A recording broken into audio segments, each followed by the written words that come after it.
So I'm Mike Duranko with Local Tea Company here in Sarasota, Florida. And this is a revised video showing you how to make the perfect cup of Lapsang Souchong. Though this time we're going to use a French press. Soon after I made the last video, my teapot broke and I started using a French press that I had. And I'm here to tell you that I far prefer the French press to the teapot. And in this video, I'm going to share with you why. I'll also share with you what I do, how I do it, and why I do what I do when I make the perfect cup of Lapsang Souchong. Enjoy. My name is Michael Duranko, and I started Local Tea Company back in 2006 in Siesta Key Village here in Sarasota, Florida. The shop is still there. It's now the Bean Coffee House. We also operated the Selby House Cafe at Marie Selby Botanical Gardens for 9 years, and we had the Carriage House Tea Room there at Selby, where you could typically find Glynis Chapman talking tea. On Saturdays, we were at the Sarasota Downtown Farmers Market in our tea tent. Now our business is wholesale. We sell our teas through a network of serving partners, and we sell all of our teas at our website, localteaco.com. I hope with these videos that you'll learn a little bit more about our teas, about our serving partners, and some of the other things that we're up to. Enjoy. Okay, so the tools, what do you need? You certainly need water, you need a kettle, you need a French press, you're going to need a tea mug, an insulated tea mug is what I use, a milk frother, honey, oat milk, and a few spoons. And of course you're going to need loose leaf tea from Local Tea Company.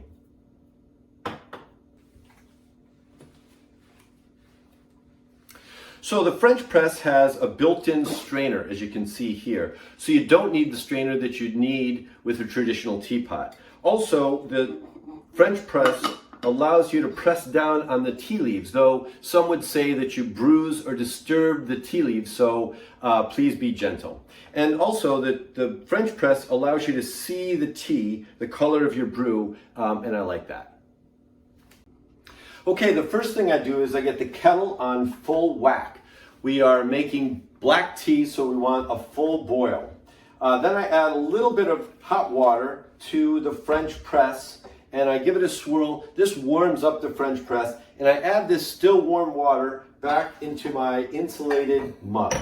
Then what I do is I add some Lapsang Souchong to the French press. This is a large teaspoon. It makes about 2 teaspoons, and I use that I know that makes the proper amount for a 12-ounce mug of tea. So then I give this a swirl and give it a smell. This is one of the best parts. It's absolutely spectacular. And the tea is starting to release some of its flavor. Then what I'm going to do is I'm going to add water to the French press. Now I know the amount of water that I need to put in here because I do this every day. And I can see the level. What you can do is you can experiment by adding your insulated mug or your teacup and pouring it into your French press to see how much water that you need. I know, but you need to add a little bit more water because the leaves will absorb some of the water. Then what I do is I press this down just so that the tea leaves are submerged. And then what I do is I set my timer for 4 minutes. Okay, a few other tools. We love this Oatly oat milk. It's just creamier and I think better than any of the other almond or soy milk or any of the other dairy products that we've tried. So we've tried them all, but it's obviously a personal preference. This is a Nespresso milk frother. I'll put a link in the show notes. It's exceptional and it makes a wonderful microfoam, and you'll see that in just a second. I also add honey, and this honey comes from hive that we have here on the property. We have 2 carambola trees, and I think that the honey has a sweet but not so sweet flavor, if that makes any sense. And for the water, we use a filtered water that's on tap here. It's a reverse osmosis that takes out the impurities but leaves the minerals that that give it, the water, a little bit of flavor, a little bit of taste compared to distilled water. But use the best quality water that you can. It certainly makes a difference.